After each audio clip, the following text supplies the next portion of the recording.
La commission chargée d'examiner le dossier du Premier ministre désigné Bernard Gousse travaille d'arrache-pied en vue de soumettre son rapport à l'Assemblée des parlementaires la semaine prochaine. C'est ce qu'a fait savoir le secrétaire rapporteur de la commission, le sénateur François-Lucas Sainville. Le parlementaire rappelle toutefois que la position de ses collègues du groupe des 16 reste inchangée. Visite pour nous défaire dans différentes institutions pour vérifier l'authenticité des pièces, nous faisons. Dernier côté pour nous aller matin, c'était dans l'archive nationale, nous visiter, nous regarder. Chaque monde vient faire un rapport sur la visite que nous fait à ça ou à ça rejoindre. Et puis pour nous faire mise en commun, nous ne pouvons pas parler de rapport. Mais tout de même, on a rencontré et pour nous faire mise en commun ça. Et je pense que d'ici mardi, l'Assemblée est capable de décider. Parce qu'on a fini depuis lundi. La commission n'a pas de monde qui a un problème avec personne. Chaque monde fait travail et on a fini. Je pense que là, c'est une question d'honnêteté. Je ne peux pas mal visiter, mal dans l'archive. Vérifier un extrait, moi il est normal, il est correct, et puis pour me dire pas correct. Je pense que ça, il n'est pas sorti dans la question de pro-gousse ou pas pro-gousse. La question il sorti dans l'honnêteté de tout le monde même. Donc si le correct, il faut me dire le correct. Le positionnement pas sorti à partir de correct ou pas correct. Vous déjà proposé Gousse, si le rapport a sorti favorable en faveur de Gousse, vous avez signé un rapport ça? Nous ne pouvons pas parler qu'on y a de favorable ou défavorable. Parce que l'analyse est beaucoup faite, mise en commun est beaucoup faite, nous ne connaissons pas comment elle a sorti. Et nous ne pouvons pas dire rien sur lui. En autant, et à partir du moment que le rapport a sorti et laisse sa proposition, chaque membre dans la commission. Le député Acluche Louis Jeune se montre très critique vis-à-vis du président Michel-Joseph Martelly, qui a décidé de prolonger de 12 mois le mandat de la commission intérimaire pour la reconstruction d'Haïti. Le parlementaire, qui estime que la CIRH a échoué dans sa mission, se dit étonné de voir que le président Martelly soit complaisant envers cette structure alors qu'il s'y était opposé lors de sa campagne. Moins perdu par rapport au comportement du président Martelly qui, autrefois, d'après les moins 4 milliards de dollars que CIRH a crasé, le pas de trace passé là-bas, et ça fait qu'il y a un problème avec Belle-Rive, qui fait le pas choisir, c'est ça le bas bloc unité. Mesdames qui l'ont même bas coquin ça, c'est même bas yo parce que le président de la République pas qu'à dire pour faire gros changement. Premier gros mesure prend c'est CIRH là dit pas de problème. Comme c'est que député à Cloche, même les me dit que m'a voté premier ministre pour président Martelly, même parce que jodi là président Martelly faut que il calme, faut que même les me connaît l'on président on gros pression à prendre. Ça veut dire que pression internationale, pression monde qui beaucoup tout, pression tout partout. Même t'as souhaité que comme c'est parlement qui va voter, comme c'est même monde qui a voté première loi, c'est une majorité ici, on connaît que président Clinton, qu'on le veuille ou non, il prend toujours l'entête CIRH là. On a souhaité que le groupe ça va voter là, tout doit tout mettre le premier ministre, tout le pays à net. Les autorités judiciaires ont libéré ce jeudi 10 prisonniers du pénitencier national. Selon la doyenne Jocelyne Casimir, ces libérations entrent dans le cadre du programme Pas un jour de plus, ce qui porte à 97 le nombre de détenus libérés. Détention préventive prolongée, j'ai toujours dit c'est Port-au-Prince Lichita. Moi j'ai dit moi-même m'a combattre li. Commissaire gouvernement te mettait ensemble avec nous, tout le monde, droit de l'homme yo, gen MINUSTA qui connaît pour voyer Lisbonne tout, prison toujours à chaque fois que le bagay yo a débordé, li voyer l'islam ban moi, l'el voyer le ban moi même mon travail en plus que me fait, c'est lever à regarder pour côté dossier à bloquer. Si c'est dans niveau cabinet d'instruction, moi gen longtemps dossier pas bloqué dans cabinet d'instruction parce que juge yo motivé pour détention préventive prolongée pas gagner dans juridiction. Nous te gagné 87 déjà. Jeudi, nous gagnons 10, ça fait nous 97 personnes qui libérés dans le cadre de lutte contre détention préventive, pas prolongée mais irrégulière. Je ne sais pas dire combien nous étions parce que c'est liste, c'est dans le dossier, ça aussi ordonnance de non-lieu qui était dans le parquet, là qui en 2010. Non-lieu, c'est les juges d'instruction dit, pas gagné à reprocher. Mais mon jusqu'à présent, là, c'est dire que l'ordonnance ça pas jamais signifié à inculper un monde qui est en prison. Le Bureau de gestion de l'éducation préscolaire a lancé ce jeudi au Caribé Convention Center un atelier autour du thème « L'éducation parentale en suivi et développement de l'enfant ».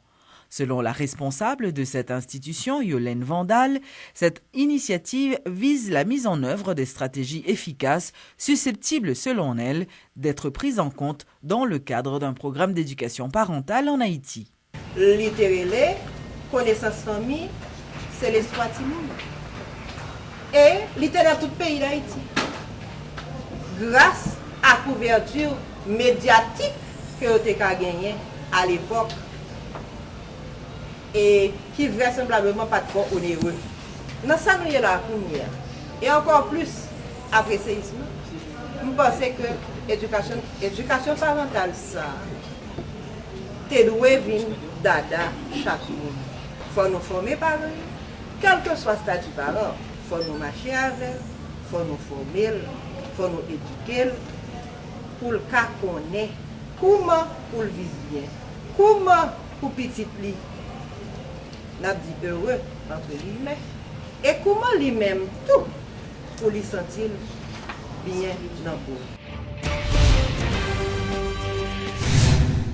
Le ministère de l'Intérieur et des collectivités territoriales et ses partenaires ont procédé ce jeudi 28 juillet au lancement d'un programme de formation d'une durée d'1 mois à l'intention de plus de 75 comptables payeurs de différentes mairies du pays. Selon le ministre de l'Intérieur, Paul-Antoine Bien-Aimé, cette séance de formation sert non seulement à appuyer les mairies, mais aussi à ses agents de la fonction publique, à savoir comment mieux gérer les fonds alloués aux différentes municipalités. Dans le ministère, la réflexion qui est faite, nous avons que pour nous renforcer les mairies, il faut gagner des cadres mieux formés. La formation, elle baille à travers ENAF. Fois ça, c'est la deuxième formation qu'il prend.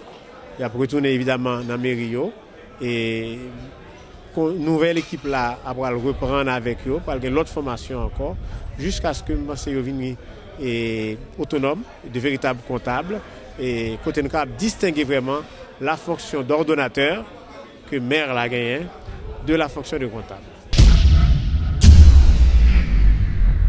Le ministère de la Culture a lancé ce jeudi 28 juillet les Assises nationales de culture au Caribbean Convention Center.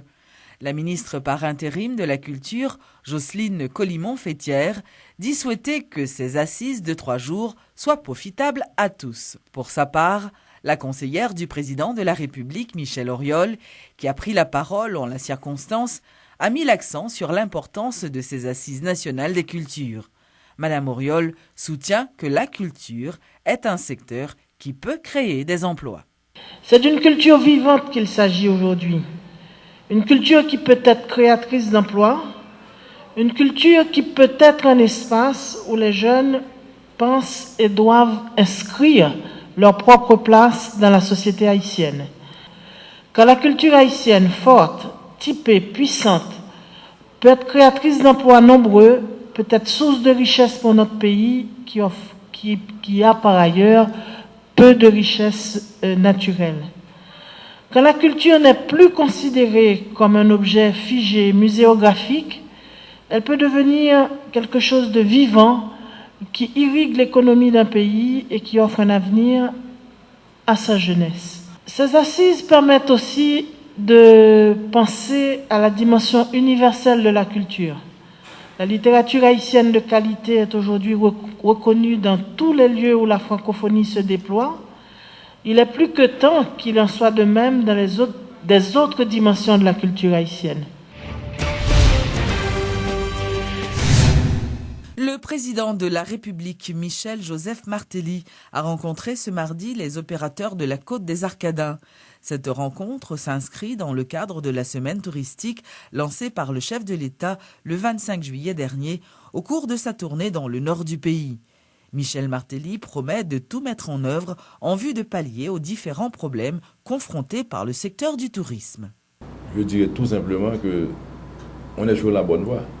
J'ai la volonté, vous paraissez être prêt, et même s'il s'agirait de moyens, je ferai tout en ce qui a trait aux possibilités pour même identifier certains fonds avec vous en cas de besoin pour qu'on avance. J'ai profité de vos de ces belles plages par le passé. Je dois vous dire que j'en profite encore, j'adore ça, j'adore la mer. Je ne suis pas nageur, mais j'adore l'espace. Et je crois que c'est un secteur qui peut aider et beaucoup, surtout dans la création d'emplois. De nombreuses activités sont organisées pour promouvoir le tourisme en Haïti. C'est ce qu'ont fait savoir Pierre Chauvet, le président de l'Association touristique d'Haïti, et Fritz Jean du Centre d'action citoyenne. Intervenant à la rubrique Le Point de Radio et Télé Métropole, dans le cadre de la Semaine du tourisme, ces entrepreneurs estiment que le secteur touristique peut contribuer au développement du pays. Cette nouvelle administration prenait cette industrie touristique au sérieux et que dans le cadre des activités des 100 premiers jours de la présidence, qu'une semaine allait être consacrée à ce secteur qui nous est très cher, donc le secteur tourisme.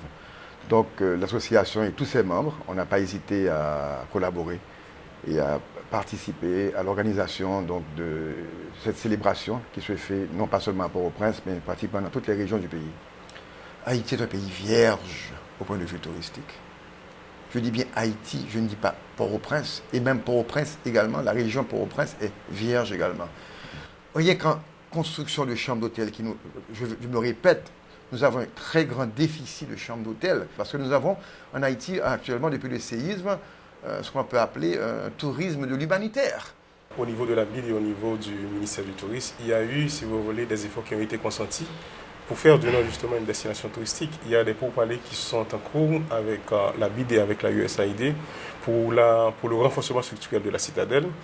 Il y a eu toute une démarche pour faire connaître le patrimoine culturel, le patrimoine tangible et le patrimoine intangible de la zone. Dans le nord, nous sommes à l'intérieur de deux grands triangles. Un triangle qui est constitué de l'Abadie, du parc national historique et des fortifications de Fort-Liberté. Et le plus grand triangle qui est composé du sommet de Port-de-Paix et encore le parc national historique et les fortifications de Fort-Liberté. Donc parler de la semaine touristique dans le nord, c'est la valorisation muséographique, si vous voulez, de tout ce patrimoine que nous avons ici dans le nord.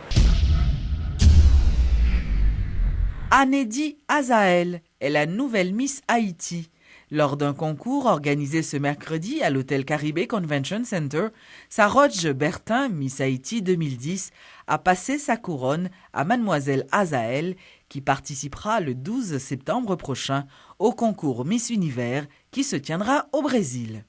Je suis tellement émouvée avec beaucoup d'émotions et tout, mais je peux vous dire que je vais faire de mon mieux pour aller au Brésil et pour essayer d'être dans les top 15.